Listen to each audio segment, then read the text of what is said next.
this side of the story.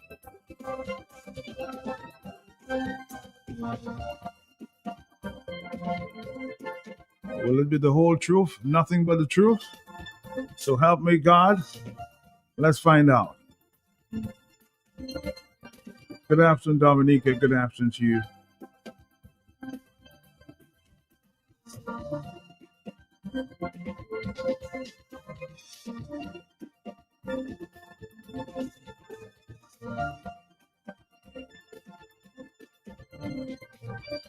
I did invite Mr.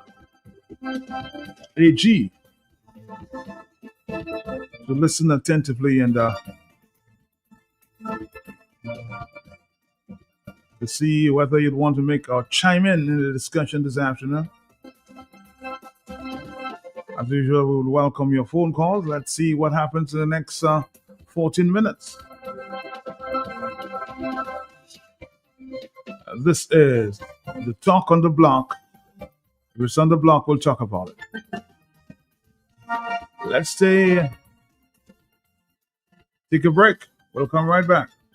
Right back.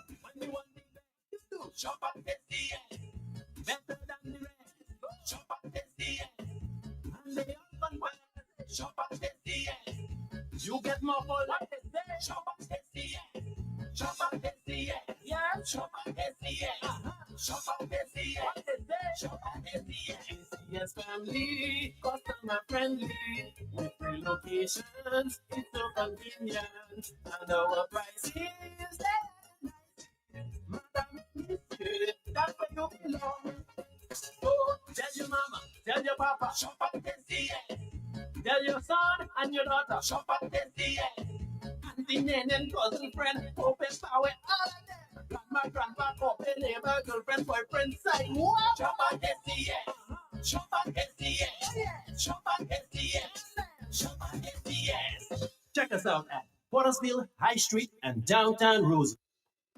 If you know quality, then you must know the manufacturers of Dominica's finest rums. Belfast Estate Limited, over 80 years leading the industry with exceptional standards and formidable customer service. We present the manufacturers of BB Rum, Soca Rum, Red Cap Rum, Cask Rum, and the signature Belfast Estate Rum Punch. With island-wide distribution daily, Belfast Estate Limited has cemented its mark as the distributor of choice for products like Eldorado range of rums and creams, Kubali Bear, Corona Bear, Guinness, Root Boy drink, and of course, Sunblast juices, Toppers snacks, Vitamalt, and Pine Hill juices. Call the office at 440-7032 or visit the distribution outlet at Jimmy Dominica. Follow on Facebook or Instagram at Belfast Estate. Belfast Estate Limited, your leading manufacturer and distributor of rums in Dominica.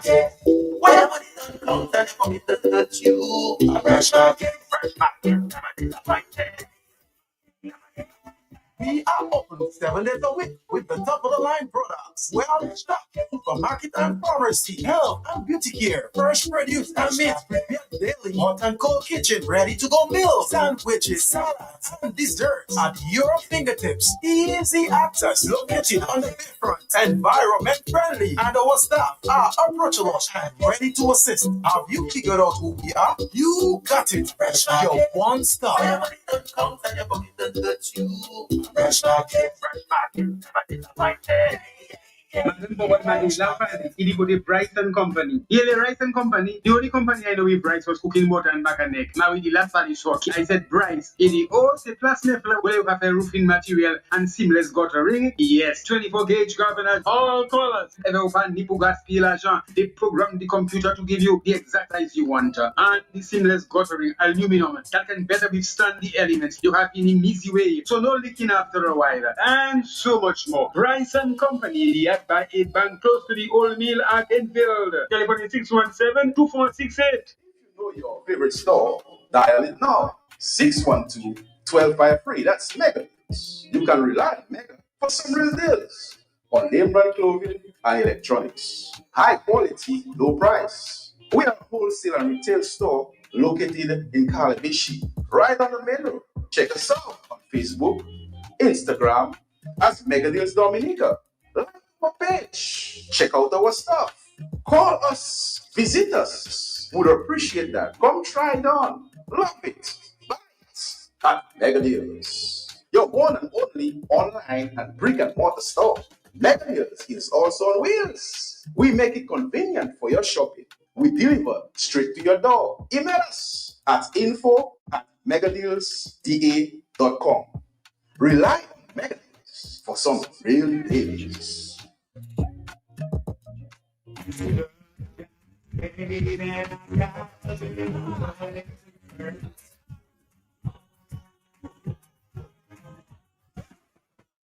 But do you really have money to burn? What about your commitments? Have you paid your bills? What about your telephone bill, your light bill, your water bill? What are you going to use to pay your loan? A truck of stones? NCCU wants you to continue to make wise financial decisions that will not leave you stressed. Think of your commitments. Commit to your commitments. Commit to saving. And then you can have some money to burn.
It's 1:24 in the afternoon. We're counting down to the 1:30 hour. Let's see if our guests will arrive.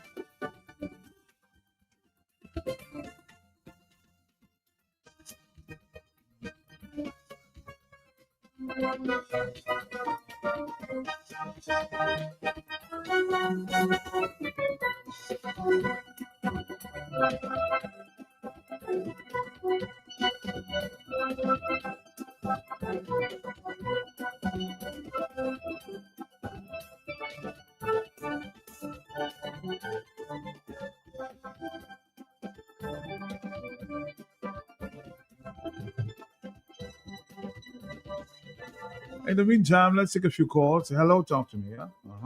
Yes. Yeah, Matt. Yes. How are you? I'm good. I didn't realize I'm on air. This is Crispin. Crispin. I'm actually calling you to get an update as to what's going on in Venezuela. But have you been monitoring because it seems that this attack is imminent. Have you been monitoring before we get to the next show, and maybe we'll talk to you tomorrow. Yeah, well, he has to go to Congress for authorization to conduct war. Which I don't think will be a problem, but he wants to avoid going to Congress. So what he's doing is treating it as enemy combatants. If you use the word enemy combatants, then you don't need to get authorization from Congress to go to war. So he's trying to avoid going that way. Right, and I think he has the majority in both houses of Congress. So, but it's to convince the senators.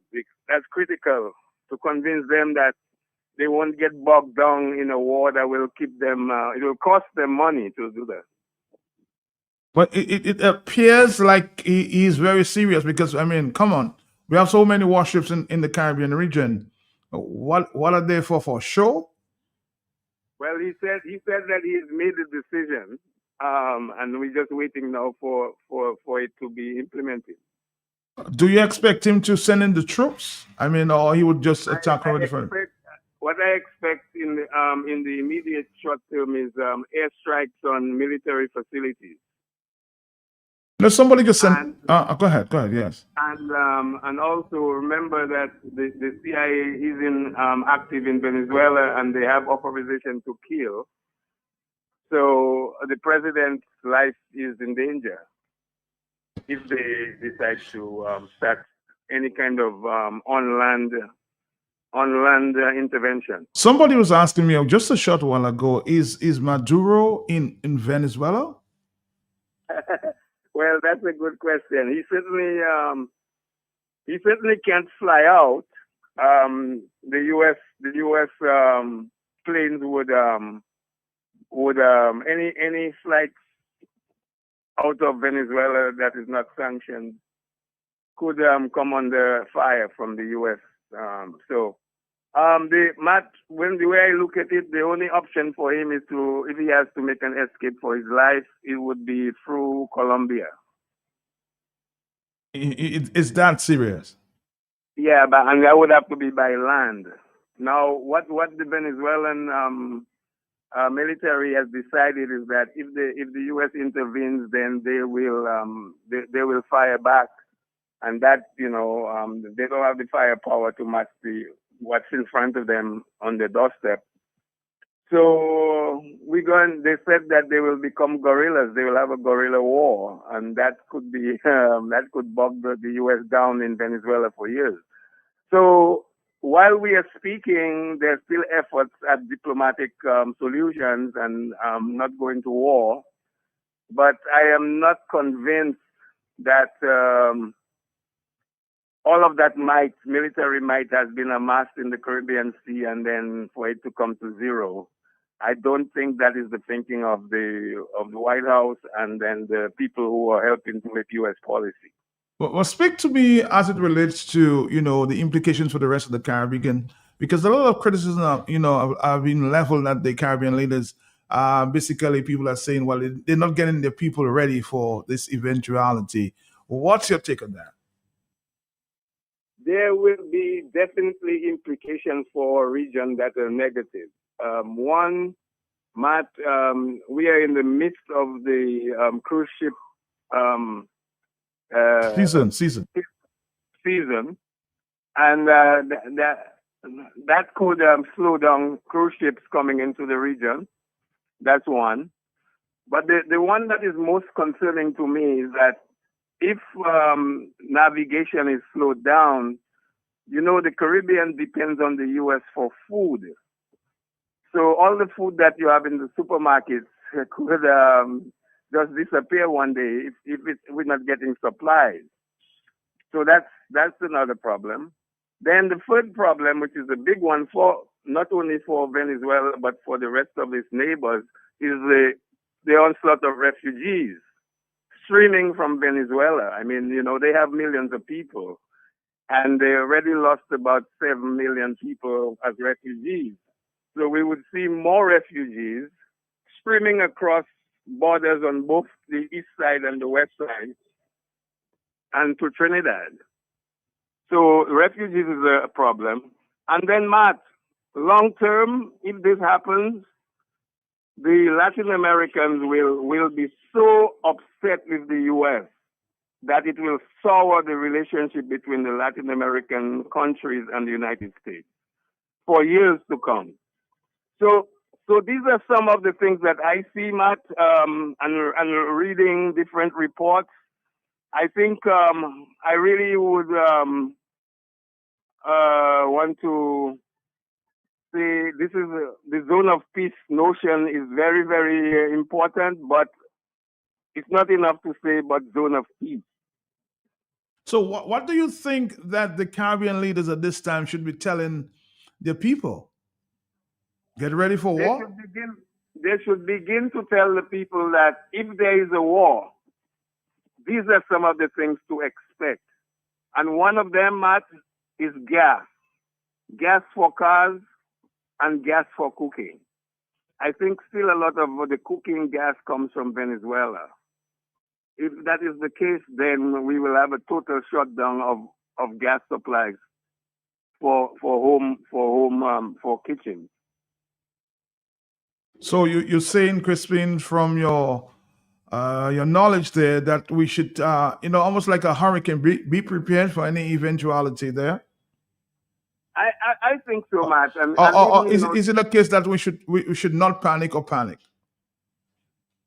well, I think we should prepare for both eventualities, not to panic and to panic. And if the governments are not in that mode, I think they will be in serious problems. Matt, can you imagine if our food supplies suddenly stop for a few weeks? What that would mean for the supermarket? Because if you take a country like Dominica that supposedly is an agricultural country, I go to the supermarkets and I see they're selling stuff that come from outside the region, which is things we can grow here, like tomatoes and such things. And if it's a supermarket you have to go to get that, and it's not made in Dominica, then we're gonna have to worry about food supply. Then the question of our cruise ship tourists, whether they will come if there's a blockade in the Caribbean Sea. Matt, as the more I think about this, what concerns me is what the U.S. will do after Venezuela. Will they turn their guns on Cuba? That conversation is going on in Washington. Somebody's saying that we should start, making our coal pots and collecting wood. But it appears, from what I just observed, that the leaders are walking and treading carefully, walking on needles, afraid to say anything that might affect their relationship with the U.S. Right. Not one of them will stand up and say. I think that what the Caribbean leaders should do, a few of them should make a visit to Washington to talk to President Trump. He likes that kind of he likes when people come to his table. I still have not seen any initiative by the Caribbean countries except for making statements about zone of peace. I don't know what their diplomats are doing in Washington for them, but really they need to come to Washington and speak for themselves. We are in the 11th hour, Matt. So are you saying diplomacy might still work at this 11th hour? Yeah, well, President Trump said that the last thing I saw, he said, and that was day before yesterday, that Mr. Maduro has asked to speak to him. And he didn't say whether he was going to agree or not. But he did say that President Maduro has made a special appeal to have a conversation, at least. So they're talking. The special envoy for Latin America, Mr. Grenell, would like to pursue a more diplomatic approach to this. I'm hearing that hardliners in the State Department are opposed to that approach. And it seems like the White House is siding with those hardliners. It's a situation to watch and watch closely. I heard a report yesterday from Trinidad indicating or suggesting that the fishermen in Trinidad are feeling the squeeze because they can't travel too far out. They're afraid that they'll be bombarded. Right. Venezuela is only 7 miles away from Trinidad, 7 nautical miles. So it's not too far. You can certainly, in a small boat, you can make that. They shouldn't risk going anywhere close. They will be destroyed. And Matt, there's a whole discussion going on in the U.S. as to whether it's legal for the president and the U.S. Navy to destroy ships that they don't even know who is on board, when they could simply just encircle the ships in the sea because they have enough warships there to stop any boat. But they're not doing that. They're just determining that any boat that comes, there's a drug boat, and they're going to destroy it. And they feel that they can get away under U.S. law by doing that. Under international law, there might be some issues. But, Matt, the problem with international law is one of enforcement. Yes, there is international laws, but who's going to force the U.S. to yield to what the law says? There's no one country on earth that can do that. So I always say in international politics, might is right. The U.S. has that might, and they will use their might when they need to use it in their interest. Because I'm quoting a CBS interview there. When asked by a CBS News whether the United States is headed to war with Venezuela, Mr. Trump said on Sunday, "I doubt it. I don't think so, but they have been treating us very badly, not only on drugs." He repeated his unsupported allegation that Mr. Maduro opened his prisons and mental institutions and sent, all his gang members to the United States, a charge Mr. Trump has made since his campaign. It also continues that asked whether Maduro days and the president of Venezuela, his days are numbered, and Mr. Trump said yes. So he's basically thinking that the days for Maduro is drawing near. Yeah, you see, Mr. Trump, sometimes he blows hot and cold, but you have to know what you're doing is you're dissecting the consistent things that he's saying, that it doesn't change. You see where he said that Maduro's days are numbered? Yes. That should tell you what his thinking is. That alone should tell you what his thinking is. So sometimes he when he talks to journalists, he doesn't give the full picture. He's a guy who wants you to keep coming back to him for questions and answers. So, but if you've been following him long enough, you will know the things that's there to him. And one of the things that's there to him is that they would like to bring an end to this government in Venezuela. Remember, in the first term, he did plan a military intervention into Venezuela, but he ran out of time. This time, he's doing it at the beginning of his presidency, and he has a lot of time. Now, they're definitely after the U.S., the Venezuelan oil, but Venezuela has other resources that are important. One of them is lithium. The other one is iron ore. The third one is copper. They have all of these free minerals, and they have other rare earths. I've been telling you, Matt, before about these rare earths. The competition between the powers has now shifted to the arena of rare earths.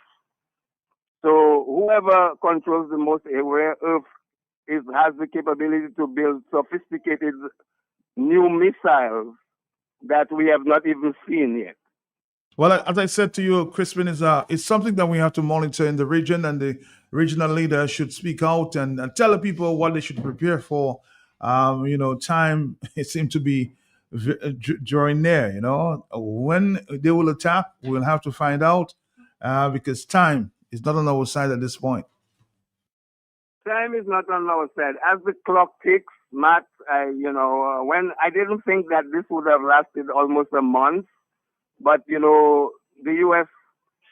over that month they have put in enough arsenal of weaponry in the Caribbean Sea.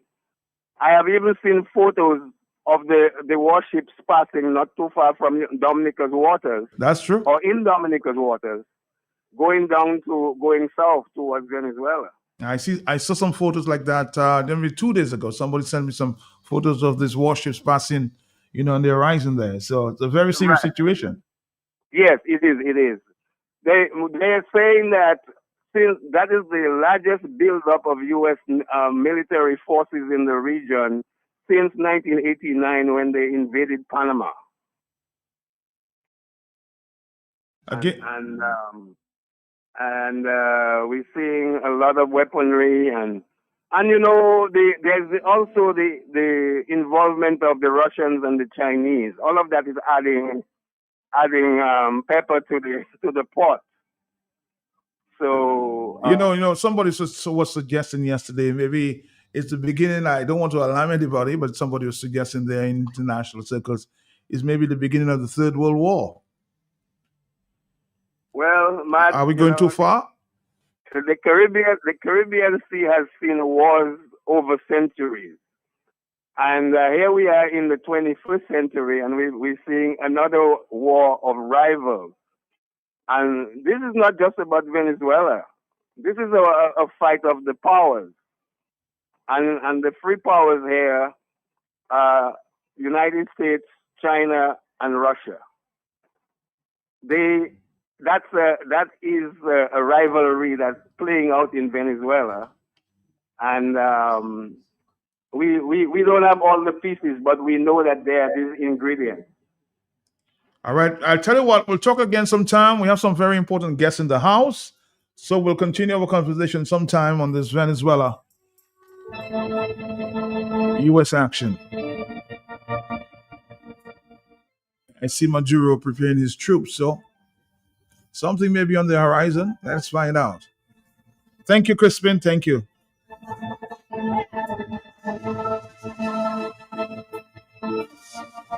Our guests are here.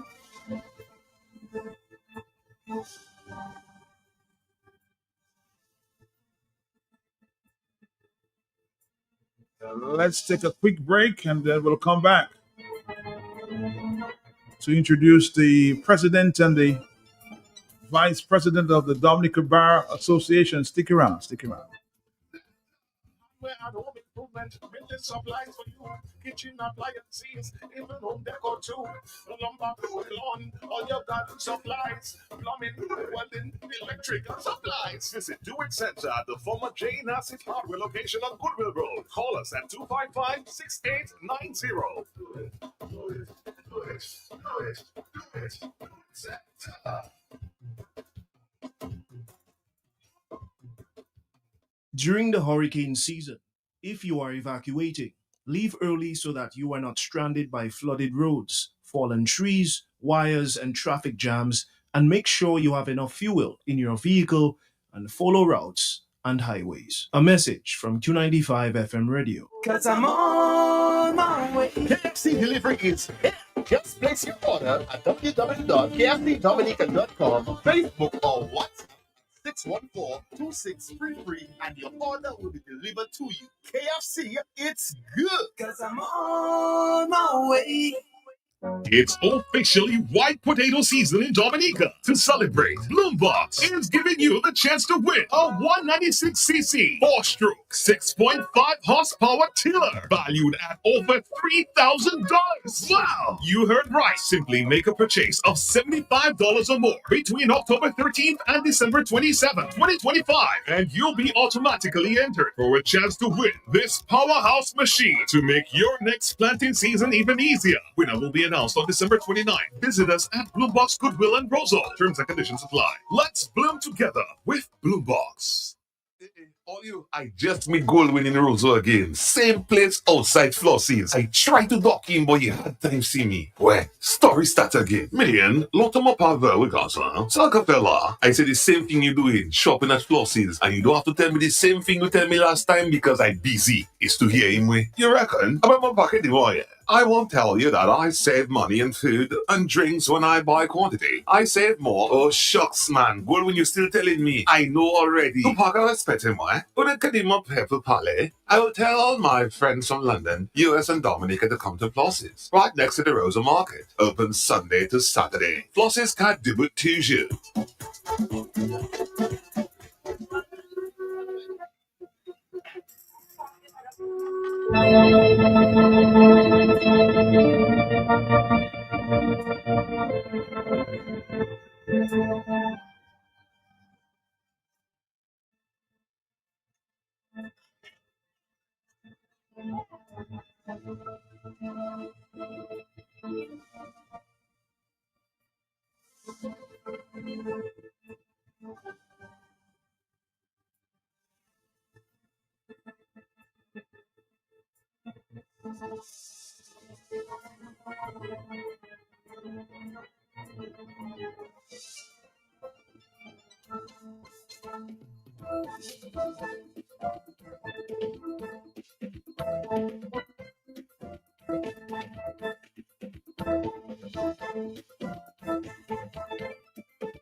All right, Dominica, as promised, they're here.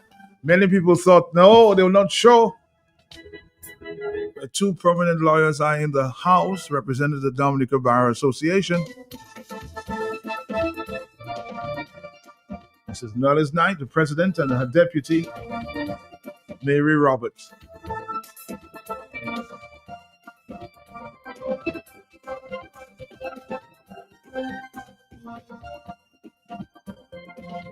Let me say, by way of introduction, a special good afternoon to you guys. Good afternoon, Nullis. Good afternoon, there. Good afternoon, Matt. Everybody good? Noel's night, Didier. Didier. I think you want my husband to divorce me this afternoon, Mr. Peltier. I don't think he will. He has a beautiful wife. I don't think he knows what he's about. Or he knew what he was about. Nullis Night DJ. And Mary Roberts. Do I have to ask anything else to the Roberts? Mary Oriel Roberts. Oriel. Okay. We have it correct now. Good afternoon to your listeners as well, Matt. All right. Thank you very much. You're welcome, Matt. And good afternoon to the listeners of Q95. All right. You're most welcome. This week, we want to, of course, hit the ground running this afternoon there. This week, the Bar Association came under tremendous pressure. And we heard, of course, one gentleman, Mr. Andy Jolly, basically, as some people say, exposing the ills of the Dominica Bar Association, or lawyers within the Bar Association. Let's just begin and tell us, Mrs. Nullis Knight DJ, what is the Dominica Bar Association about? What is the objective, if you will? Well, the Dominica Bar Association is a voluntary organization that members of the bar, persons who have been called to the bar in Dominica, may opt into. So basically, they may choose to become members of the Dominica Bar Association. Mm-hmm. Our role essentially is to represent those members, look out for their best interests, represent the profession on a whole. Okay. That's our role as a voluntary organization, as a voluntary association, represent our members as a whole. And because we are members of the bar, the peculiar nature of the Bar Association as well is that we also defend the judiciary. The judiciary cannot defend themselves. They cannot come on the radio or put out a statement. If a judge comes under attack, he cannot do that. He or she cannot do that. So the bar also stands for the judges and represents the judiciary also, defends them if they are under attack, represents them in case they are facing any issues and that kind of thing. Our role also is to educate the public on matters of the law, matters of civics, matters of the Constitution. Mm-hmm. We are also there to defend the Constitution. This is our role, essentially. This is our role. Much was said. You said the Bar Association, or the members of the bar came under tremendous attack. I listened to your program on Tuesday, and I heard an attack by one person. Okay. And I think 3 persons called in and gave some attack. So to say it came under tremendous attack, I'm not sure. But I mean, as you think I'm painting a broad brush when I said tremendous certainly, attack? certainly, that is what you certainly. said yourself, Matt. Okay. Using a broad brush to catch But everything. meaning the amount of calls and I persons think- have concerns about what is happening within. I the, took a note, Matt. I think there were 3 calls Okay. to indicate or to make a complaint about those lawyers. There were 3 calls, Mr. Jolly, and I think you as well, Matt. I think you Of as course. well. Yes, he Yes. joined in and chimed in and indicated that about 80% of lawyers. I think that was the opening salvo. It was fired by Matt, saying about Yes. 80%, suggesting that 8 out of 10 lawyers would be, I don't know what the word was, I think you said dishonest. But just to follow up with what my president said, in addition to all of that, we have to explain that, in fact, all lawyers called to the bar are not members of the association at this point. So how many in time. members are you? We have about 30-something. I would say closer to 40. 40. 40 Out of how many members. lawyers in Dominica? the lawyers practicing in Dominica between, I would say, 60 or 70 practicing lawyers actually called to the bar are higher than 100 that, and something, because some of them But not all are members. not No. all The are majority members. are, but not all. Yeah. Okay. And we also, as an association, we also, in taking care of the members of the association, we also plan continued legal education for our members. Are you satisfied that you are educating the public enough on, say, the Constitution, for example? Do you think that you are having educational programs enough to educate the public about the law? Well, I can say that under the presidency of, I'm here to speak about the presidency of Miss Noelis Didier Knight, and Okay. before that, other presidents. But in the last term, Mhm. we started a program, Legally Speaking, right? Where we spoke to issues which were topical at the time, we thought, and where we sought to educate members of the public. Mhm. And it was very well received. And before that, under previous presidents, we have, for example, launched, we haven't had it in some time, a Telford George's annual lecture. We have had more than one. Mm. We discussed, we had our former Court of Appeal Justice, Davidson Baptist, giving a seminar lecture about the death penalty and that type of thing.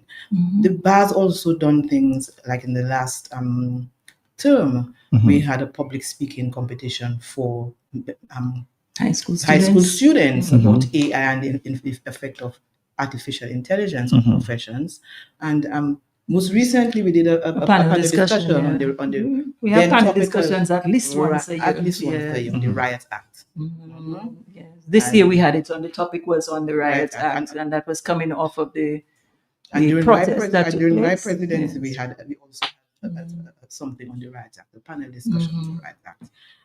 More can be done, yes, but like we said, it's a small association. It's 40 people who are busy practicing, I would think, Mhm. and we always want to do more, but it's a limit of human resource and time. A few lawyers I've heard and have had discussions are basically reluctant to join. Is there a reason why they are not part of the association? Well, I cannot speak to those who are reluctant to join and as to their reasons, Mhm. but I can say those who do join, I think they contribute and they also receive benefits as well. There are benefits to membership in terms of the education that you receive, the continuing legal education programs, and so on. Usually, these things are free to members, whereas persons who are not members may have to pay a fee. Mhm. Any events and functions that we have, also members come in free versus those who do not. And even in terms of our membership, we are also members of the OECS Bar Association, the Organization of Commonwealth Caribbean Bar Associations, the Commonwealth Law Association as well. Mhm. We are members of all of those organizations. In that way, we receive educational pieces from them, and also we are able to contribute on an international scale as well. One is, I don't know how you're going to react to this one. It has been said, and I'm sure you've heard it, that the Dominica Bar Association has no teeth, if you local parlance there. How do you defend that? Yes, so I was really hoping, Matt, yesterday on Tuesday when you indicated that the Bar Association is, I think Mr. Jolly indicated that I said that the Bar Association was You said? non-functional. Have you said that? Not at all, never. I mean, those words would never come out of my mouth. That Okay. I said that the Bar Association is non-functional. Mr. Jolly, I hope you're listening. We are yeah? functioning Okay. as much as we can as busy professionals. Right. As Ms. Roberts indicated, we are busy, and our first priority is to our clients. Mhm. That's our first priority. I cannot put aside my clients' work and do Bar Association work, but it must come in. It is important, and we are quite functional, as we indicated with the panel discussions that we have with the continuing legal education, with our public education series, our pro bono days, Yes. and so on. We are quite functional. And I mean, I think, Matt, I heard you on one occasion actually defend the Bar Association when one of your callers was indicating that the Bar Association was silent on a matter. No, And Matt said, no, I've not heard you at before. all. Yes, the Bar Association is quite vocal on several matters that come up.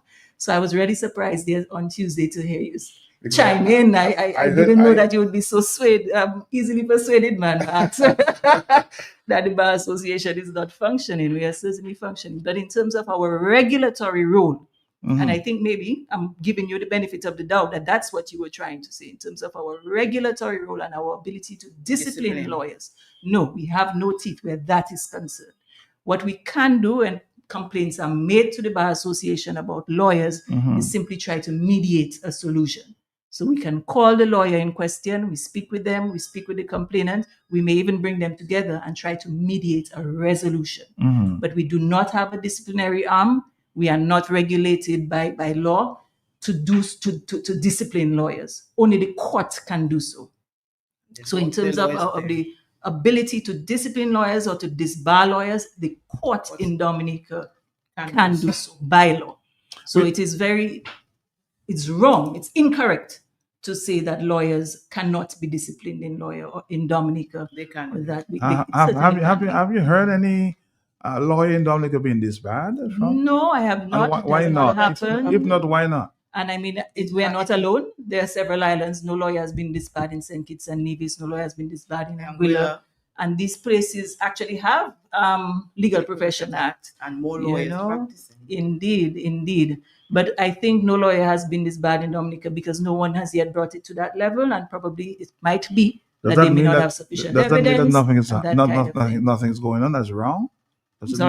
Does it mean that nothing that's going on is wrong? Matt, we live in the world, I don't think there's any profession, anything in the world where there's nothing going wrong, where something is perfect, where everything is perfect. I don't think so. What about, I just want to go back to that question. A lot of accusations that some lawyers, I wouldn't say our lawyers, some lawyers are corrupt. How do you defend that? Man, I cannot defend that. I cannot defend that. Is that the case? As with every profession, as with businessmen, as with the world, there are corrupt people. As with in politics, in law, in medicine, in business, there are always bad apples. There are always bad apples. But what we want to emphasize, like the president said, that nothing has gone in Dominica to disbar or suspend anyone. The law is there. For you to get to that point, someone has to bring it there. You have to have an active litigant. The Bar Association cannot be the active litigant. We are not a formal company. We are an association of a friendly society. And the organization, the Eastern Caribbean Supreme Court Act, makes provision. I'm happy you're saying that, because a lot of complaints, I was talking to a lawyer just yesterday or day before yesterday, a lot of complaints silently have been made about lawyers. But the lawyers themselves are afraid of taking on these cases in Dominica. So a colleague and someone make a complaint about your colleague and you say, boy, Mr. is part of the club. I wouldn't take that case against him. How do you defend that? No, I would say, in 2025, as we indicated, there are over 50, 60 lawyers practicing in Dominica. I would say you must be able to find a lawyer, if not more than one lawyer, who will take your case against another lawyer. If that statement was made 20 years ago or 30 years ago, I would say possibly, because you would find that it is 15, 20 lawyers practicing, and they might all be close, in a sense, not a club, but they're colleagues. They are professional colleagues, and we share a professional relationship. It may be difficult in those circumstances to sue you. But now with the number of lawyers who are practicing, I would find it very difficult to believe that one is not able to find a lawyer to sue another lawyer. And you believe that today? And indeed, if a lawyer has done actions which are unethical, dishonest, and warrants action, a lawyer should take up the case. They should take it up for the benefit of the client. They should take it up for the benefit of the profession as a whole.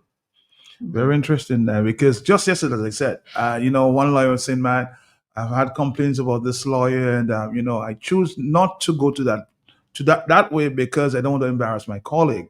So there's some sort of reluctance on. I would say, as with all cases, it is not just if a lawyer is being sued. As with all cases, the first option should be to try to settle the case. That should always be the first option, is to try to settle the case through mediation, negotiation, to try to settle the case. Because most times you find that what a victim wants is they want compensation.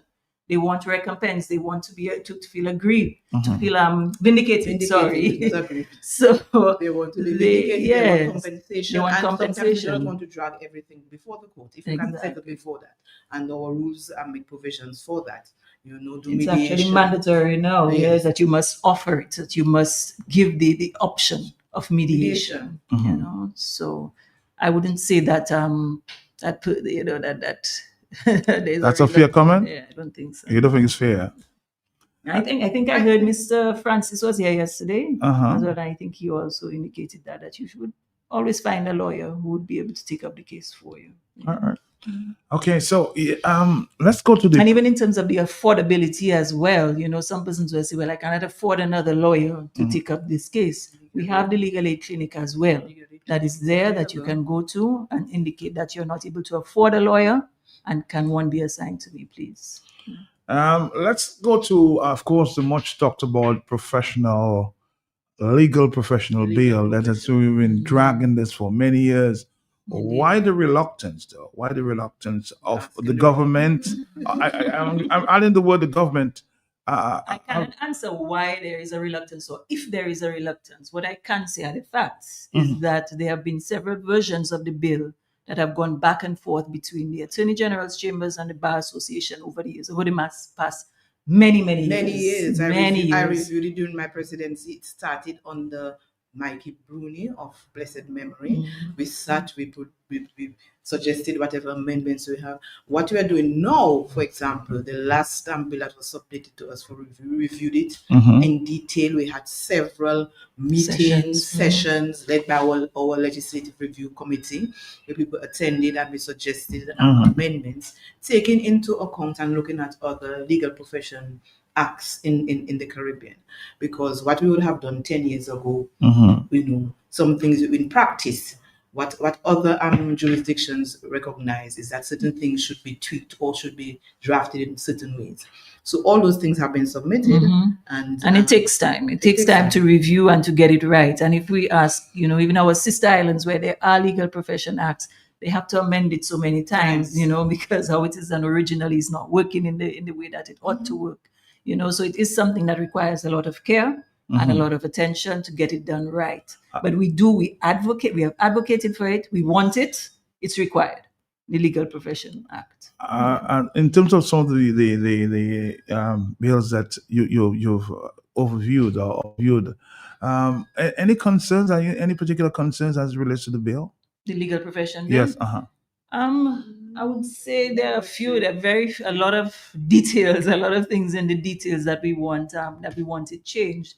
So, for instance, the bill, one of the major things was that it was attempting to regulate the Bar Association itself without making membership of the Bar Association mandatory. So we wanted that fixed, so that either membership ought to be mandatory, in which case it can be regulated, or it's out altogether. So lawyers will be regulated, but not the association, one or the other. But let's take a phone call. Are you the caller? Yes, somebody's there. Yes, Matt. Good afternoon, and good afternoon to the wonderful guests in the studio. I know they work hard to get where they are right now, and I'm just asking them, please, for God's sake, please stand for Dominica. I mean, on the beginning of Mrs. Didier, when she first opened her conversation, she said it's a voluntary.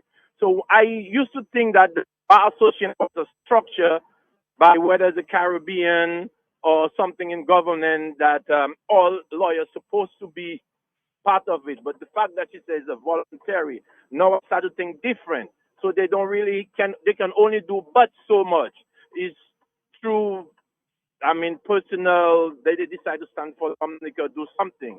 But I think some attorney would not go and be part of it because apparently they know what's going on and what they're doing. And they don't want to be part of people that will put them on blast.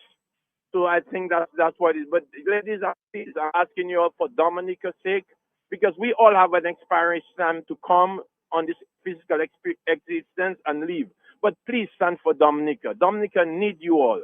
And you all are mothers, and I embrace a lot of women in position, and we have to do that. Maybe it's going to take you all to make the difference in Dominica, and we will stand with you all. Me personally, the trucker in the United States, I will stand with you all, and so many others. We have to take a stand for Dominica. Dominica has too much potential. What is going on in Dominica is not called for. So I'm listening, and I love you all. All right, thank you very much for your participation there. He loves you all. Also, in response to that the structure of the Bar Association being a voluntary organization is not unique to Dominica. It happens all over the world. You know, in several states in the United States, for instance, the bar associations, the American Bar Association itself, they're voluntary organizations, and the regulation and discipline of lawyers are done in most states by the court, as it is in Dominica. And the courts sometimes have arms or committees who discipline and regulate lawyers. So it's not unique to Dominica at all. With the Legal Profession Act that is on the table right now, the Council for the Disciplining of Lawyers would be a part of the Bar Association, and that's okay. That's fine. That's another way of doing it as well. It's okay. But I wanted to point out that it's not something that's unique to Dominica. On the to telephone. Commonwealth. Hello, are you there, caller? Hello, Matt. I'm here. Good afternoon to your panel. Yes. I need to ask a question there to educate me, please. Thank you. Now, the Mrs. Dide said their role is to, tell us about the Constitution. And then she also said that the judiciary, they usually speak for the judiciary, because if you bashing the judiciary, they can't come out and say so. You understand?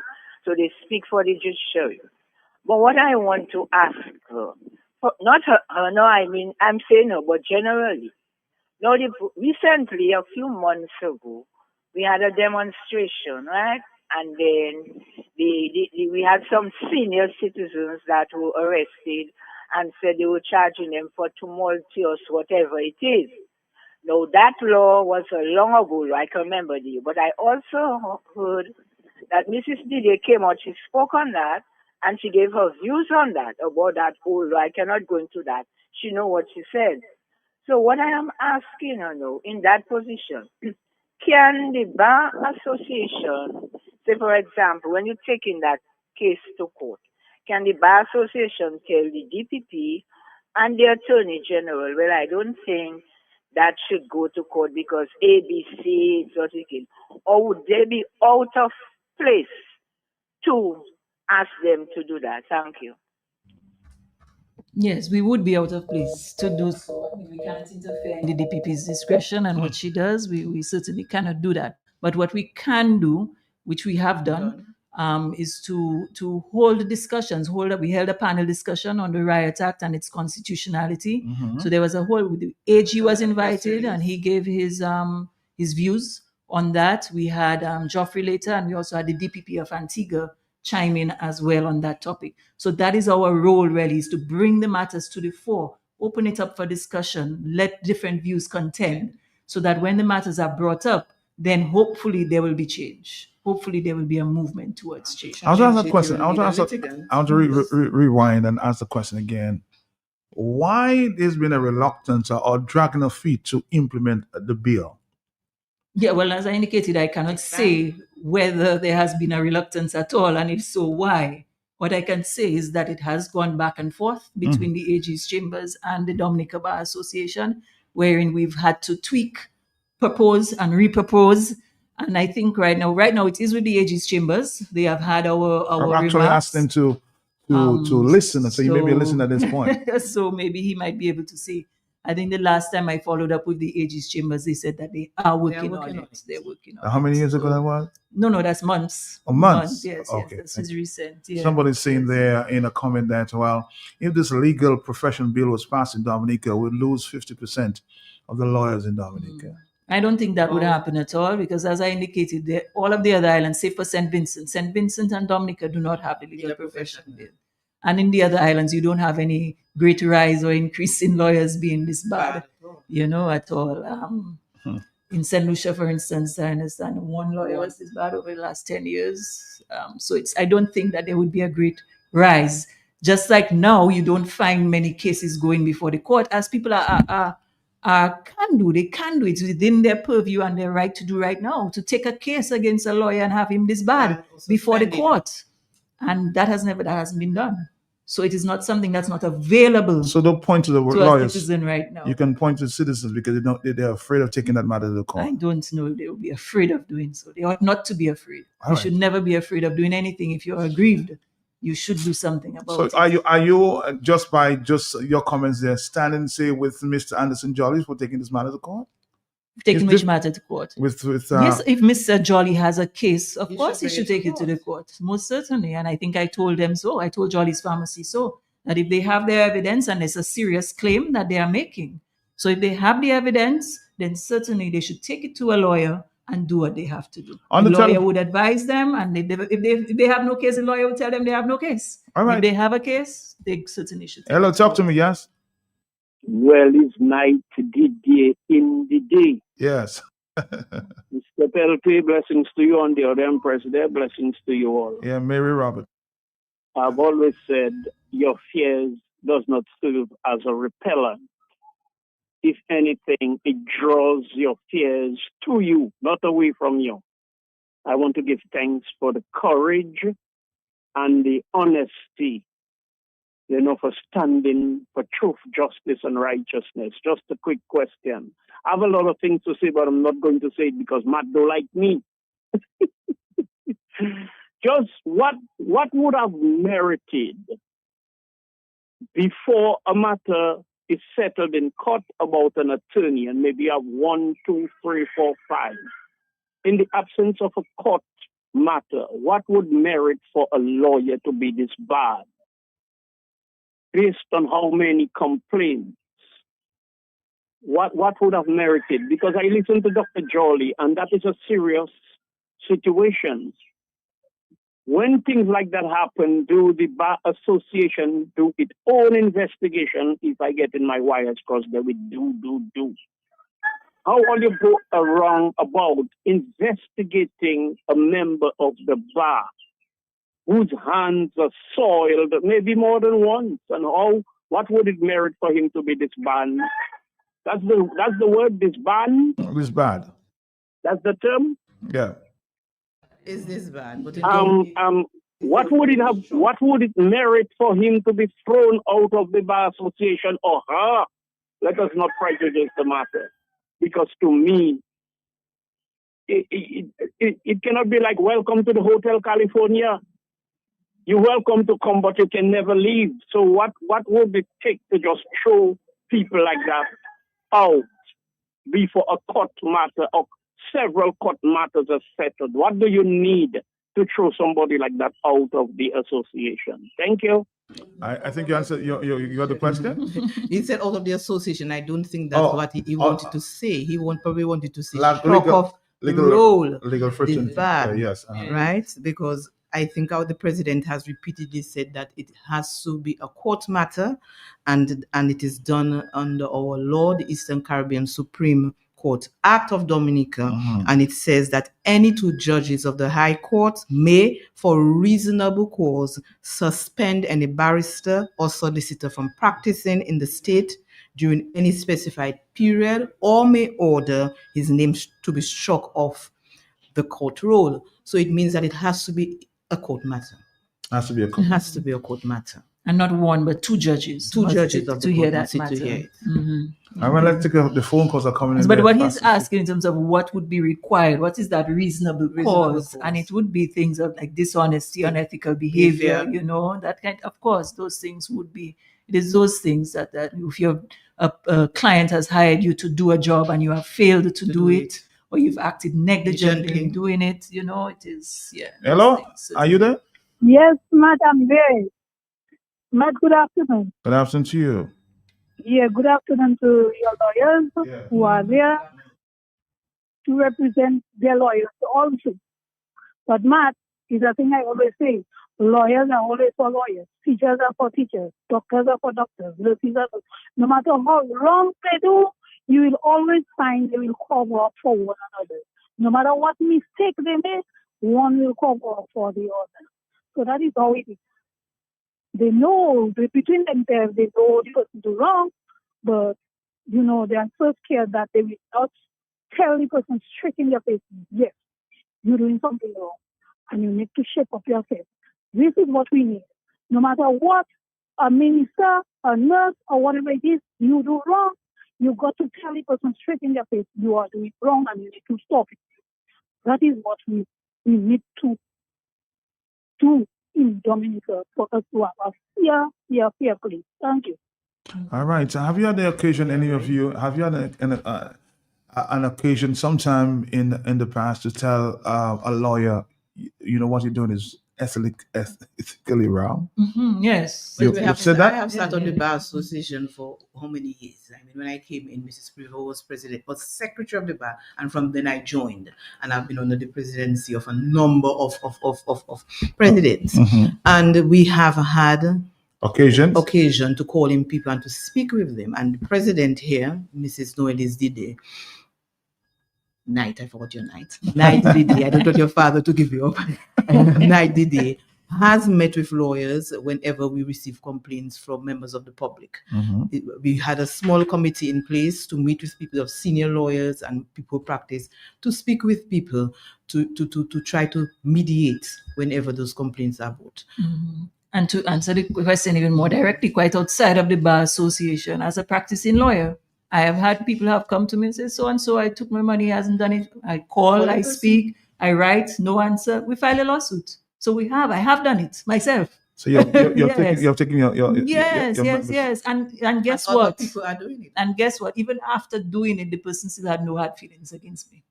Even after, because you're doing your job. it was clear I'm doing my job. They understood it. They knew what they did wrong, and they settled with the person at the end of the day. It was after the suit was filed, but at least they settled. I'm hoping You this know? this settlement, and I mean, Mr. Matt, Jolly seems very angry about his own. So let's see Yes, what he goes needs there. to do whatever he has to do. But if you have a grievance against a lawyer, you do what you have to do. You go to another lawyer and you try to deal with it that way. But what I think you ought not to do is try to exercise vigilante justice. You should not do that. That should be your very, very last resort, if a resort at all, because there are options under the law. Apart from going to the police if you need to, going to a lawyer. And I heard Mr. Jolly saying yesterday that they had a lawyer who was doing something. And then he's also said he went to the Yes. police, and the police have not done anything. Yeah, but your lawyer is doing something. So then, let it play out. Let the lawyer do what they have to do. But I heard two of your callers coming in and speaking about this vigilante justice. As we say in Dominica, you never want your right to pass for your wrong. True. If there are options to deal with it under the law, and there always are, pursue those options to the end, and don't try to take the matter into your own hand at all. I want to advise and really stress that to your listeners, because one or two of the calls I heard coming in yesterday about They said the that. vigilante justice Take and matters into their violence, own taking your matters into their own hand. I think I heard someone speak about somebody should be vaporized from the. I mean, these are things, and these are Strong. dangerous things, Matt. And even as a journalist, Matt, I mean, I don't think we should allow this kind of talk to go out there into the public. We have to put a halt to those things and keep our country as a peaceful country. I think that's really important to say, Matt. Let's take a phone call. Helen, are you there? Hi, good afternoon. Good afternoon to you. Hi, Matt. My interactions with the lawyers, I must say, have been very good. Consultation, I've had lawyers deal with me. Nothing, I stop lawyers on the road and ask them and the answer. Okay. But I have to single out my lawyer who died, Michael Gurney. That man is just a darling. I miss him every day, Matt. Honestly speaking, I do. But I've been now with Miss John Reese at Legal Aid. Matt, this young lady, I'm not coming. I'm not going to it until something happens to her to see how she is. I'm going to tell Miss DJ Knight and Miss Robert. This is the gem of a lawyer. Miss John Reese, hats out to her. Miss John Reese, take a bow. And Matt, I'm giving everybody their flowers while they're alive. Honestly speaking, I've had one bad, not right, it's a lawyer, but I will, all the good the other lawyers have done, so you just in the shadow when it comes to that. But one question I have to ask, if a client is guilty, right, they suppose a murder, and he wants to plead guilty, will his lawyer advise him to plead not guilty, or do you advise your client to plead not guilty when you know or we know they are guilty? And number two, is there can we use or can you lawyers use video footage as part of your evidence in a court matter? Thank you, ma'am. Thank you very much. Interesting questions. Very interesting questions. Yes. To answer the last question first, our panel discussion last year was actually on that. Yes. The admission I saw of it on Facebook. I saw it on Facebook. Is it admissible? Yes.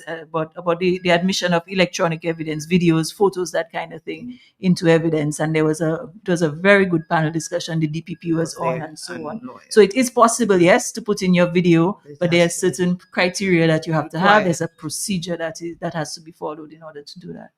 And the first question, that is a question that all law students ask when they are at law school. If my client is guilty, what should I advise them to be guilty? Should I advise to be guilty? And the response always is, are you the jury? How can you determine whether the person is guilty or not? That's basically not for you. It's not for me to decide. But Matt, of course, if you see that the cards are against your client and there's you can, of course, advise them, and do mitigation. It might be the best idea to plead guilty, and you do mitigation to try to get them as little in terms of punishment as possible. As possible. Somebody's asking me to ask my guest to list some examples of unethical behavior. I think you spoke to that earlier. Just repeat it for that. Yes. In terms of your negligence, a client asks you to do a job and you fail to do it. Or do it properly. You have, of course, taking a client's funds and appropriating it as your own. Of course, that's conversion. As theft, really and truly, that would be lying. Basically, we saw that a lawyer was this bad. We saw a story where a lawyer was this bad in the States recently because they told a client, or they misled a client to believing that their matter was far advanced, whereas they had not even filed the matter as yet. So being dishonest with your client is also an unethical behavior. All right, somebody's saying citizens cannot afford to take a lawyer to court because they would be dragging it for years and years until the citizens would have to drop the case. Is that a situation sometimes? And that, clients the system is slow. It's There's no two ways about it. The system is slow. We cannot make an excuse for that. The system is slow. So whether it's a lawyer you're suing or anybody else, sometimes the system is slow and people do get frustrated with the system at times. That is something we all have to work on within the judicial system. We have to work on it and see how we can move matters within the system. I'm happy you answered this way. What do you think generally about the court system, the justice system in Dominica? It works, Mark, but slowly. It works. The wheels of justice turn slowly. If we had a few more judges, again, we're a small island state, our resources may not be so, although we have the resources to do what we want to do. But and if you have more people probably in the administrative part of things, it would move a little quicker. Move things along. Yes, I think the lack of resources there is a major factor. If we had more judges, it would work faster. If I had more clerks in my office, it would work faster. So I think that's a major part of it. That's what it is really. Oh, the telephones are coming in. Hello, talk to me on the telephone, yes?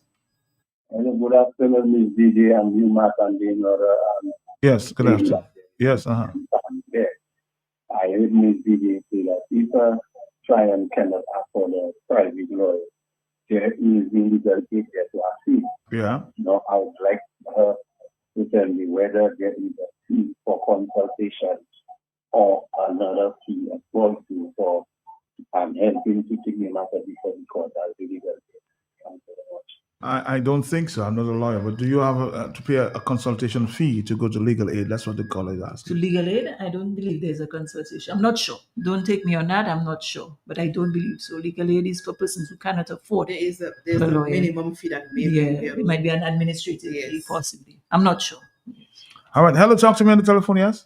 Yeah, Matt, good afternoon. Good afternoon to you. I'm listening to it with quite keen interest. Okay. And I heard the lawyer said about something about talking about vigilante justice and whatever, but the lawyer must appreciate for a client to have a matter in the hands of an attorney he trusted or she trusted. It's a land transaction. 17 years. 17 years. The lawyer has the client money and up to now the person cannot get justice. That is not right. Now, I had an experience with a lawyer. Well, my mother had an and she approached a lawyer for her son who was got stabbed at his back by a guy. The lawyer asked her $3,000 to represent that matter in the low court. My mother go up, down with the lawyer. Nothing has been done to the extent whereby the guy jumped bail and the guy flee the country. When my brother learned of that, he told my mother, well, if the guy jumped bail, the guy not going to come back. get the money from the lawyer and whatever. My mother go to the lawyer. A senior lawyer, you know, a lady, senior lawyer.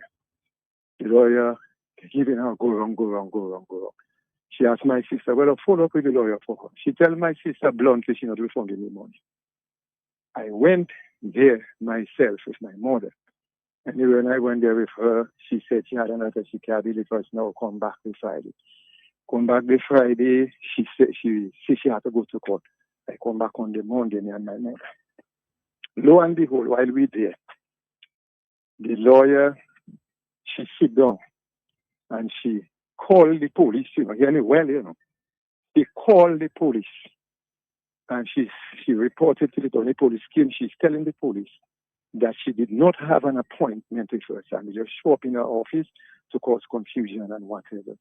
So I tell the police that is distant from the truth. Okay? She's saying to the police that the case went up for case management. Or I say, madam, it's not the police that you have to tell that. You are representing my mother in this matter. You are supposed to say to her, show her, okay, look, this is the case went up for my mother, look, the file, this, I have done this, it is out of my hands now. You had said nothing like that to her. And call police on my mother. Call the police, you know, on my mother, you know. My mother at that time was 67 years old, you know, a lawyer, you know, and have the money. And is when I warn her, because I tell her, ma'am, you see how peacefully my mother and I come to your office. And after the guy has drum bail, so it means that the matter cannot go through. Whatever it is that you have done, take your money and refund her the balance. That is all she is asking for. You call in police for her. You think that is right, my lady? You think that is right? I say, ma'am, the only reason you see I come there is because I know my brother. And if my brother come at that office, you will never have time to leave up that telephone. And I tell her that and I walk out of the office. I tell her, you must pay back that money. You must pay back that money. My brother subsequently was held for some marijuana possession and he was reprimanded. When I told her that, she go right at supper and she go and bring the money for him. She go right up there and bring the money for him, you know. So you see, sometimes it's only when you almost resort to that. That is when some of them does understand how it is. Okay? They don't know the pain that people have to feel to want to get that money. Most of them have to find the money and give it to them, you know, before they even pick up your matter, you know. And then you have the money in your hand, and that is what you're doing to the people. That is what you're doing to the people, you know. So it is coming to the stage. I do not support it, but that is what it is coming to. And plenty of them will learn. They will not take chances with people. If when they take people money and they hear one or two of them went, they will change their attitude towards people. This thing is going on far too long. Poor people is suffering too long at the hands of attorney. They are suffering and they need to get addressed. Thank you. That's very emotional. That. Yeah, very emotional. Situation. They understand what he said. Yeah, it's understandable, but I mean, Still cannot promote. Well, you cannot promote. You're wrong with taking for the your law. rights. Right, exactly. Hello, Just talk can to you me, Hello. imagine if the gentleman had done something, what would have happened? Hello. Yes, good morning. Good afternoon. Good afternoon, Matt. Yes, I'm here. I have a situation going on for a long time, over 8 years. Yes. Now, I have my documents in a certain lawyer office. I went to them, I tell them, my bishop have said to me, go there. When you're ready for the document, go and get it there. So I go. And for 3 years, they have me walking up and down. So I go to another lawyer. I pay her $100 for consultation. And then she said to me, I tell her, well, you know what? I've been going there for all those years for that document. I cannot get it. So if you can think them like file a thing against them and ask them to give you the paper. She tell me, oh well, I cannot. I say, but wait, you are my lawyer, you're supposed to be representing me. So what I think I'll have to do with those people you have there, I must make a time to come and check them out so I can bring my case to them so that they can help me to solve my problem, because right now, Matt, I can't take it no more. A lot of people suffer in Dominica, Matt, and they're afraid to talk about me. I want to make sure I do things in the right way. and I want to go through with with any lawyer are willing to help me to get justice, because justice is not being served to me. And some people, they figure that they have money, they can just shun you or do whatever they want you to. But a lot of people in Dominica right now, they're suffering because of certain lawyers in Dominica, what they're doing to them and just brewing them. But don't worry, time will tell. All right, thank you. Thank you, and Matt, every story has about five sides. Yeah. About 5 sides. Yeah. So, people give their story, and their position might be the accurate one, might be exactly what happened until you hear the other side. That's true. And then until you hear the third side, and then until you hear the truth. In journalism, we're told there are 3 and 4 sides sometimes. Now somebody's asking my question: why would a lawyer need your bank account or your bank statement to charge you for the power of attorney? Why would he need to know what's in your account before he can charge you power of attorney? I'm not sure. That would depend on the specifics of the instructions that the person has given to the lawyer. Circumstances. I am not we sure. know we charge for the work that is done. Yeah. And there's a minimum. But not necessarily don't always have to ask for that person's we account charge number. depending on what we are doing and the complexity. But why would some person want to ask about the account? That should not happen. I'm not sure, Matt. I cannot comment on that. There's certainly not enough information there to comment on that. Matt, when a lawyer gives advice, we sit and we take instructions and we ask several questions. Okay. Several questions, because sometimes something may seem obvious or may seem, that this is simple enough, but when you really ask the questions, you realize, this is a complicated matter. So to say, why would somebody want their account number? I cannot answer that just by simply listening to that question. You would need all the information to know. Maybe the lady would send me more information. Matt, good afternoon to you and the 2 lawyers. I highly commend them for coming today. A special big up to Mrs. Knight. I know her very well. A lady with integrity. I have a question to them, particularly Mrs. Knight, as it relates to this burning and glaring issue of the birth certificate that was removed from the laws. Don't you or can you make a meaningful contribution in that circumstance? In conclusion, I need to suggest that the Bar Association make a big public meeting and advise the public on the issue. And the way it should be, of course, takes on forcefully. We all know the implications for the people of Dominica. What would you suggest in terms of this birth certificate? I think they're really not the birth certificate, but the affidavit of identity that was removed. Yes. What's your view on that? Well, I have my personal views. I cannot speak for the Bar Association. Every lawyer has their view. Okay. But it is something that as the executive we've spoken about and intend to do something. I think what really needs to be done is there needs to be some public consultation, some public discourse about it, about the requirements, So really, that's it. I wouldn't say much more on that. Okay. Because I'm here as the president of the Bar Association. You represent all the lawyers here. Let's see if we can take a voice note here before we go. Hello, yes? Good afternoon to you. My experience to corrupt, unscrupulous lawyers, Matt. Okay. Couple of years ago, my parents died, and out of the 10 of us, I was the one in charge of the estate, so I was selling the house. I consulted one particular lawyer. I wish I could call his name. We were talking back and forth and everything else. I gave him the price of the house. It was $250,000. Okay? He went to his office, did up the document, and he brought it back to my office. I was working. He brought me the document, and I took it from him, and I began to read it. And he said, no, don't read it. You already know what we discussed. Whatever is there is what we discussed already. You don't need to read it. Don't bother with that. I said, no. This is a house I am selling. It's not my house. It belongs to 10 of us. I'm going to read it because I'm in charge of that. If anything goes wrong, so no, don't read it. You don't have to read it, man. So you don't trust me then. I said, it's not a matter of trust. It's just that I need to read the document. I'm selling a house that does not belong to me. Even if it belonged to me, I went to a church and the man told me 3 times, you don't need to read the documents. Man, $250,000. The man deleted a whole 0 at the back before the decimal point. $25,000. The man put on the document. So if I wasn't careful and I had agreed just not to read it and trust him, sign the document, I would have sold the house for $25,000 as opposed to $250,000. Right? This is just highway robbery, unscrupulous volley. Let's put it in a local parlance. All right? So lawyers out there really need to do better. And people, if you have any matter in the hands of a lawyer, no matter friend or foe, read. Take your time. Don't rush because you cannot trust people.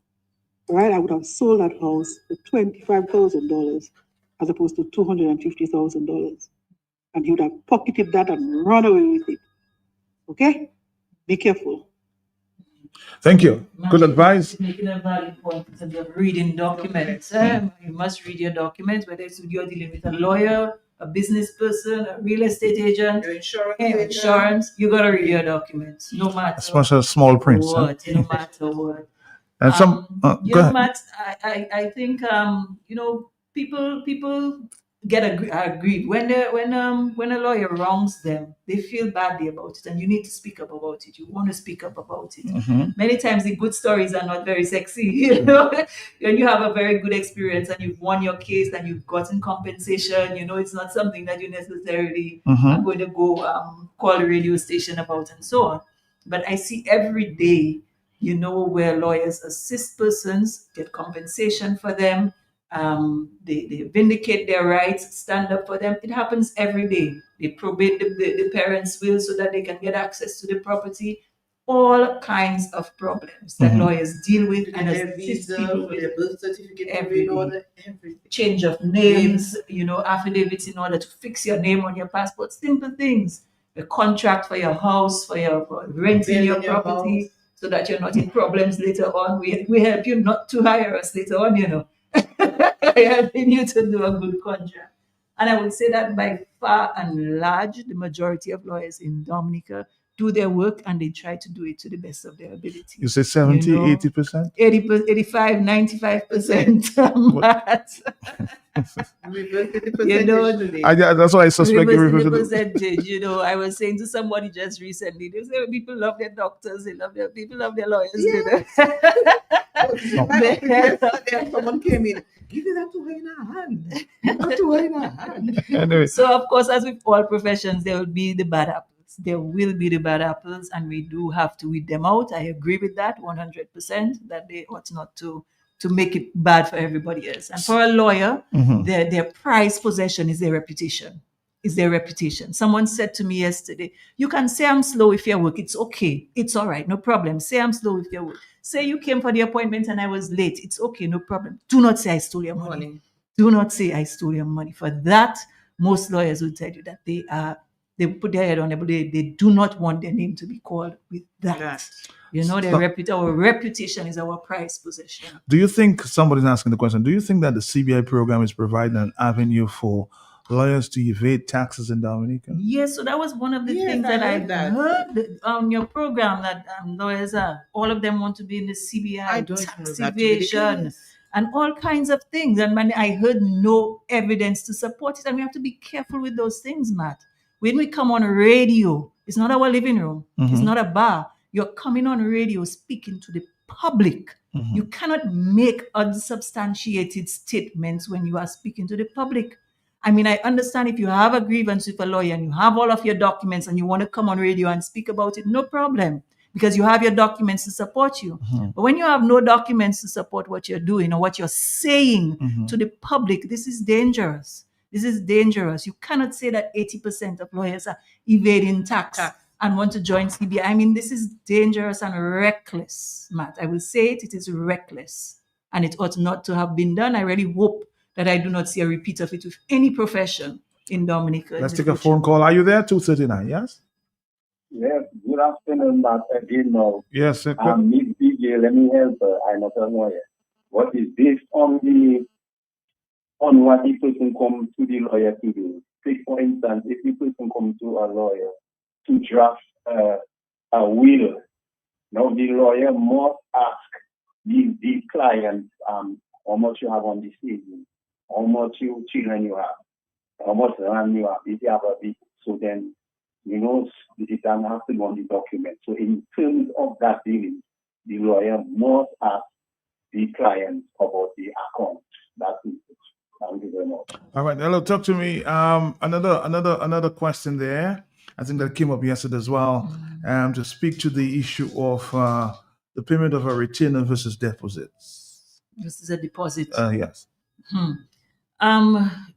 Every lawyer, yes, yeah, every lawyer has their approach. Yeah? Mhm. A lawyer may charge you a retainer fee, and a lot of times in terms of a company, you may charge a company retainer back fee or for a something like year, that. wherein you give advice to that company throughout the year for that retainer fee. Mhm. For an individual client, when a person pays you money, they have retained you. That is a retainer. So if they paid you a deposit, it's a retainer, really. And then the lawyer really ought to be upfront at the very beginning to tell you exactly how you're going to be charged throughout your matter, throughout the process. So that is very important. It's important for lawyers to know. It's important for members of the public to know that when you go to a lawyer, ensure that you know in advance these are the fees that you will are be expected to pay. If something else comes up, what is the likely fee for that something else? So don't just start a matter and you're going along and you don't know. I would advise persons not to do that. Be aware upfront of what your fees And are. if possible, get written statements so that you can refer to it. Exactly. All right, hello, talk to me. Yes. Good afternoon. Every minute is a phone call here. Yes, hello. Good afternoon. Good afternoon to you, sir. Yes. First of all, I have the greatest respect for the legal profession and the lawyers, especially people like Miss Knight. You have some very good lawyers. You have some, and I like to debate those things on radio. But I'll tell you what. In recent times, I've had, as a retired officer, I've had several complaints. People coming to me about lawyer and how they think. There's a lady on the north end. She had a problem over 7 years it took. And then when she was going to take a certain course of action, lawyer giving. You know, when they receive their oath, when they go to a call to the bar, and they give you all these nice glowing things that we will serve the state, we will do this. And I can tell you, some people have it hard. I know 2 people personally who have had difficult time. So why is it a noble profession? Now, what I find it difficult, why is it that you don't want to have the act of it? In Barbados, this year, a lawyer went to jail. Another one is the bad. Trinidad, 3 of them were arrested. I mean, these are the people, you expect, I don't want to use that, you expect criminals, people to behave criminals, and you represent, But when you hear that thing happening from within there, I mean, I heard the gentleman on your Terry. Something has to be done. Not everybody can think. In all organizations, yes, you might have things. But when you reach a legal profession, when you take a thing and this thing, and so sometimes I feel when people come to me, I tell them, well, try to go to another lawyer. Don't try to do anything negative or take lawyer. Go to another lawyer and try to see. A lady called me from the state yesterday. Oh, sorry. So yes, I respect the law. I know the law, the legal profession that well. But please, a person, like me, if I was doing an investigation and I get 5 more cases, the client come to me, what about this matter, Ella? Madam, I'm sorry, I was dealing with this other thing that came up there and I delayed in filing the matter in the court, but it will come up soon. And you justify it, but so yes, I have this, but I respect the legal profession and I hope that law, the thing, the Legal Profession Act or whatever, they need to pass that. You need to have that. You must have regulations. If the police service don't have regulations, if you don't have laws, you cannot legislate behavior per se. Or you need that there as a guide to make sure that these things don't, I understand. I think his point is basically saying, Yes, I agree. act quickly and let us pass this piece of legislation. Yes. It needs to be passed. It does need to be passed. And I mean, even the most recent disbarment or striking out that took place in Barbados, the lawyer was actually convicted first. She was arrested by the police, charged, went through the criminal process, convicted, spent time in prison, and then she was disbarred afterwards. So, the options are always there. It's not that persons are just getting away with things. I heard Mr. Francis, when he was on yesterday, indicated a few lawyers have already been arrested for different things. So it is not that there is no recourse or there's no remedy. Somebody's Yes, asking, why is the system so designed to defer lawyers for everything, whereas in the US I could facilitate most of what is required by a lawyer on my own? That's a good question. I'm not sure specifically what they may be speaking about. And anything has to be, signed by a lawyer, this and that. But in the US, the person saying, I can do most of it on my own. A different system, maybe? I'm not sure. You can do quite a few things on your own right now. It may not be the advisable thing to do. And the law allows you to. Yes, you not transfer your buying property. You can do it on your own, but I brought up it the may whole- not be the most advisable thing. I brought up the whole issue yesterday as it relates to banks using lawyers, that they choose and not basically the client's lawyer. Your view on that? Yeah, that's a topical issue, and people within the bar have For the different bar. views. Yeah, we have different views. There are some lawyers' take is that the bank should be able to use whichever lawyer they feel comfortable with to protect their security. Because when you're doing a transaction with the bank is taking security. If it's your title that they're using, that's their security, and they want to be sure that everything is in order, so they're entitled to use the lawyer of their choosing. The other side of the coin is that, well, it's still the person's property. It's still the client's property. So the customer should be able to choose their own lawyer to protect their property. So it's a debate, really. It's a debate even among lawyers. It is something that we've already spoken with the banks about. Actually, we've spoken with the financial institutions. We get their point. Okay, what's your point? That's it. That they want to be sure that their security is protected at the end of the day. So they want to be comfortable with the lawyer that they choose. And we've been finding some workarounds to that. For instance, you can bring in your own lawyer together with the bank's lawyer. It may be at a further cost to you, but it's a possibility that's something that can be done. So we have to find a workaround and see how we can find some middle ground there. I'm very happy that the lawyers are here. They told me half an hour, but they're here. And I'm happy. Matt, we have work on our desk. I know. But let's take one or two more phone calls and wrap it up. Hello, talk to me. Yes, are you there? Good afternoon. Good afternoon to you. Good afternoon to your beautiful lady. Yes. One observation that I have is when a lawyer represents a client in court, in their absence, the matter is being argued too often in their absence. And I think that they need to buck up to represent their client in court as long as early as possible than to let the matter go 2, 3, 4 times and be adjourned. Another situation is, I think there are certain things that can be done here without a lawyer. I had a good friend of mine, I was a lawyer, and I sued somebody in a traffic matter, and took 3 consecutive months before coming to court, and I waived the lawyer's action, and I went to court myself, and I won my matter. I won my matter on my own. I said that was taking too long to come to court to represent me. So some of our things, especially if we are versed with the law, we can do things without lawyers. That's my observation. Thank you. All right. You basically said you can represent some things. You can represent. Sometimes you can go to represent or to go to court with a client. Sometimes I prepare That's your choice. and I file and I say this is what you can expect when you go there, especially if it's an area in the magistrate's court that I may not want to go with them. You prepare them. Hello. Or send them to Hello, Matt. Yes, I'm here. Before Mrs. Diddy, I want to tell her thanks for the information. And Matt, you can see she's a person of integrity. She speaks with no fear or favor. And she was brought up well. I know that. I know her parents. So you see what good home training, the fear no favor, she's 62. Her parents must take her bow. Thank you, Alvin and Cisco. You brought her up well. Thank you. A lot of commendation there for you. Hello, talk to me, yes? Hello, good afternoon, Matt. Good afternoon to you. Yeah, I know that there's a saying which goes, justice delayed is justice denied. A lot of people have cases all over 8 years and it's not been called. I don't know what is happening. So I'd like an explanation on that, please. Can't explain. Yeah, the system is slow. And again, it's not unique to Dominica. The system is slow throughout. I mean, I would always give people the story that I met a lawyer in Barbados who told me they were practicing for 15 years and told me they had not gotten a trial yet. For 15 years, they had been practicing law. and hadn't gotten, and it's not because they don't have cases, it just doesn't get there. And what we see on TV here in the US, that's not what happens of a matter. You have your problem today and you get before the court tomorrow. That doesn't happen, not even in the United States of America.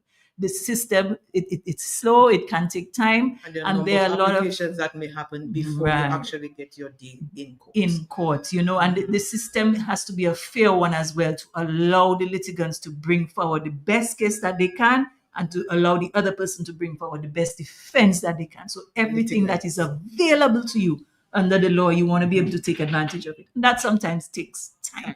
It does take time. All right, let's take another phone call. We're going to wrap it up in a while, because thank you for giving me some extra time. You have a lot of work on your desk. Thank you. I'm hoping you'll come back soon, okay? Hello? Yes, good afternoon, ladies. Yes, good afternoon. This is Marley number 1007, Boom De Touche. Matt, all I want to say, you must bring back the ladies back on the program bill, because the line is very, very tight. Yes, what I want to say, I had a matter in the court. I paid my money to a lawyer. Every time I come in the court, the lawyer never there. The lawyer in the country doing other cases for big money. My money is small. So they adjourn the matter, the lawyer never there. And then when come for the case, I did my own case by myself, and then I went to the lawyer for my money. He told me that he will check his accountant, do not come back in his office again. So I told him I would put him on the radio. He told me he would sue me. So what they want before the last caller was saying is like, they're taking your money and they're telling you to come to court, and next thing they're never there. And what the lady said about the young ladies, they are true. I wish them all the best. God guidance, rich and rich for the star. Never give up. May God bless you, protect you, guide you all through your life. We have some good lawyers, some bad lawyers, some rip-off lawyers, some